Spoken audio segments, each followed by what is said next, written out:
COIs da Ambipar. Vamos lá. Provavelmente você ainda não me conhece. Prazer, meu nome é Rafael Mortari. Eu sou advogado, eu já lidei com mais de 3 mil investidores, entre processos de consulta e alguns outros questionamentos em que eu contribuí com esses investidores. E desde 2020 eu atuo um pouco mais forte com esses casos de bolsa de valores e de produtos oferecidos no mercado de balcão. Temos o caso agora da Ambipar. Ele é um caso muito específico e ele, na verdade, é um produto relativamente novo. O COI, por si só, não é novo, mas o caso da Ambipar é, até porque é um COI crédito.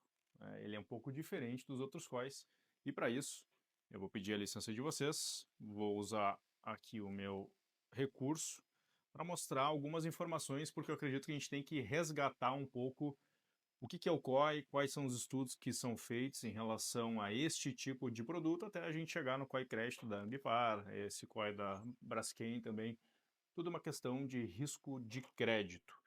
Então, vamos lá. Primeiramente, eu gostaria de mostrar para vocês um estudo de 2024, um paper, na verdade, em que faz uma análise muito bem detalhada de produtos estruturados e os seus riscos. Acontece que, na conclusão, é um estudo muito bem feito, muito denso. Na conclusão, ele chega a uma conclusão um tanto quanto óbvia, em que existem alguns riscos que são repassados ao investidor sem ele ter a plena ciência disso. Para além disso, temos outro estudo, e aí da FGV, em que fala um pouco sobre os COIs e produtos estruturados de forma mais abrangente. E temos também o retorno esperado dos COIs, também da FGV, e senhor Otávio Bitu, Fernando Thiag e entre outros, que também falam um pouco mais sobre COI. Faz uma análise, né, por exemplo, aqui de 284 COIs, 252 apresentavam no momento de suas vendas um retorno esperado inferior à taxa livre de risco disponível. Ou seja, o investidor ele investiu seu dinheiro em produto ilíquido sem garantia de crédito, até porque o COI não é garantido pela FGV, e teve um retorno esperado abaixo do que poderia ter sido obtido no Tesouro Direto. Ou seja, no final das contas, você toma um risco sem a garantia do fundo garantidor de crédito e ainda por cima se submete a ter que ficar com seu dinheiro imobilizado e ter um retorno nada interessante. Então, disso surgiu, aqui está no site da FGV, que COI é uma roubada mesmo, e este estudo da FGV mostra o porquê. Depois eu posso deixar os links abaixo no perfil e vocês podem estudar e olhar com os seus próprios olhos. Então o que nós podemos dizer é que o COI por si só, ele é um produto problemático, constatado pela FGV e por todos esses papers, esses estudos de profissionais de mercado, que não tem nenhum tipo de interesse na venda desses produtos, mas por si só o COI, obviamente, não é um produto ilegal. Ele é um produto que podemos dizer, em alguns casos, a depender do formato de venda, imoral. Por quê? O COI ele é um certificado de operação estruturada. Isso, acredito que todos os investidores já saibam, mas eles não sabem que este produto, muitas vezes, ele é desenhado de uma forma em que os ativos subjacentes, ou seja, os ativos indexados a este produto, eles são um tanto quanto estranhos. Porque, por exemplo, existe um COI em que você investe em um fundo e este fundo investe em outro fundo. Este fundo investe ainda em outro fundo e vai seguindo em diversas camadas, e lá no fundo nós chegamos aos ativos que são realmente indexados, que são, por exemplo, tesouro do Japão ou tesouro de países muito estáveis, onde a taxa de juros é quase zero ou muito baixa. Então, para ele atingir o gatilho de ganhos expressivos que oferece na lâmina do COI ou no DI é muito difícil, quase nulo. E é exatamente por causa disso que o estudo da FGV teve esse resultado que não poderia ser diferente. Então, antigamente, um breve resumo aqui, antigamente existiam COIs em que havia somente o capital protegido. Então, ao longo aí de 3, 5 anos, você investia o seu dinheiro e se não desse esses gatilhos, você tinha o seu dinheiro de volta. E o fluxo de venda desses COIs ele é bem complicado, porque o profissional que vendia, isso por relatos, né, não é achismo, é experiência, o profissional dizia que o capital era garantido quase como se fosse um fundo garantidor de crédito e que no pior cenário o investidor não perderia dinheiro. Só que é óbvio, isso já está amplamente divulgado no mercado e que, obviamente, o investidor perde dinheiro por causa da inflação. E aí, muita discussão, muitos investidores provavelmente já não se interessavam mais, acabaram surgindo outros tipos de COI que pelo menos existia uma taxa fixa ou atrelado à inflação, ou seja, pelo menos no pior dos cenários, o seu valor, o valor do investidor, é corrigido pela inflação. Até aí, ok, um produto que também foi estudado pela FGV e se chegou a uma conclusão que pelo risco, pela imobilização do patrimônio não valia a pena, até porque um tesouro ele já lhe daria um retorno igual ou superior. Então, acaba que esses COIs tiveram muito problema no mercado e continua até hoje, né, esse tipo de problema. Então, acontece que o investidor ele sequer tem a noção do tipo de problema que ele entra. Numa evolução de mercado, meados de 2021, taxa de juros baixa, começou a vir o COI com crédito colateral, que nada mais é do que um empréstimo pessoal para investir em COI.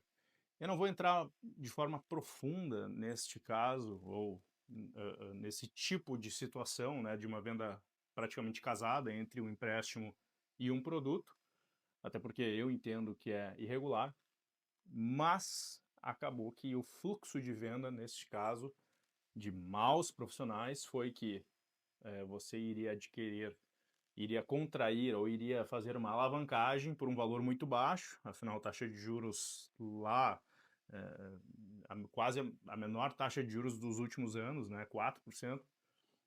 Então, você investiria 4% e o retorno mínimo seria aí, alguns COIs de taxa fixa de 5 a 6%. No pior cenário, você ainda teria um spread, pequeno spread, mas no fluxo de venda se dizia que a chance de atingir um gatilho para alavancar os ganhos era muito alta. Daí o que aconteceu, a taxa de juros hoje, atualmente, 2025, é 15%, e esses COIs estão rendendo 5 a 6% ao ano. Então é nefasto. Além do que estes COIs e alguns investidores têm vencimento antecipado, porque a taxa de juros ela é tão alta e a rentabilidade do COI é tão baixa, que pelo próprio critério de algumas corretoras, eles podem liquidar o COI para não ter risco de o COI, como ativo que é a garantia, não cobrir o empréstimo. Então é nefasto. Em nenhum lugar do mundo tu contrai um empréstimo de um banco para investir em produtos do próprio banco, dá certo. Obviamente no Brasil não iria ser diferente. Mas então vamos para o que importa agora, que é o caso do COI da Ambipar. O que acontece? A Ambipar está passando por um momento difícil, isso também já foi amplamente divulgado pelo mercado. Ela tem uma situação de proteção contra credores, provavelmente ela vai entrar em recuperação judicial, e aí acontece que ela emitiu alguns bonds, né, que o mercado está dizendo que foram reavaliados e, de certa forma, existe uma certa verdade nisso. Tem alguns profissionais que dizem que não tinha como prever que a Ambipar poderia, vamos lá, não vamos dizer calote, mas que poderia ter esse problema dos bonds porque o rating dela era A, né, ou era um dos melhores ratings do mercado. Só que aí é que tá, existe uma diferença grande entre o rating da empresa e o rating das dívidas emitidas, dos bonds, que seriam como uma debenture aqui no Brasil. Então, este é um assunto muito interessante. E vamos de novo para a minha cola digital. Olhem que interessante. Eu não vou generalizar dizendo que são todos, mas no momento da emissão destes bonds, de alguns bonds da Ambipar, o rating já era BB-. Isso é algo que, ao meu ver, é escandaloso. Será que quem entendeu que seria interessante oferecer para os investidores sabia que esse rating era BB-? Eu acho que provavelmente sim, deve ter uma equipe bem especializada para fazer esse tipo de estudo, e até aí não tem problema, não existe nenhuma ilegalidade vender um COI onde o ativo indexado é um bond que poderia ser caracterizado em alguns casos. Existe uma leve discussão, mas BB- já poderia ser classificado quase como um junk bond.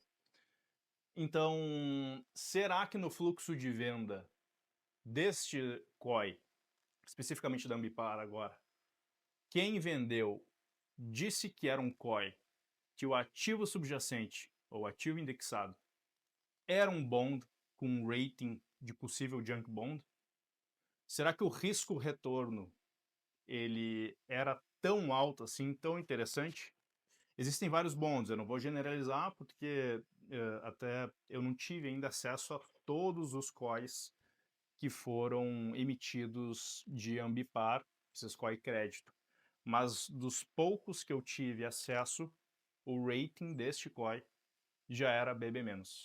Então fica aqui a dúvida se no fluxo de vendas existiu essa informação para os investidores que o ativo indexado ele era um rating, até pela Fitch e S&P, de junk bond. Aí fica a dúvida, fica a critério de vocês entender e, no final das contas, saber se quem fez esse fluxo de vendas foi uma pessoa honesta ou se de repente foi alguém que não tinha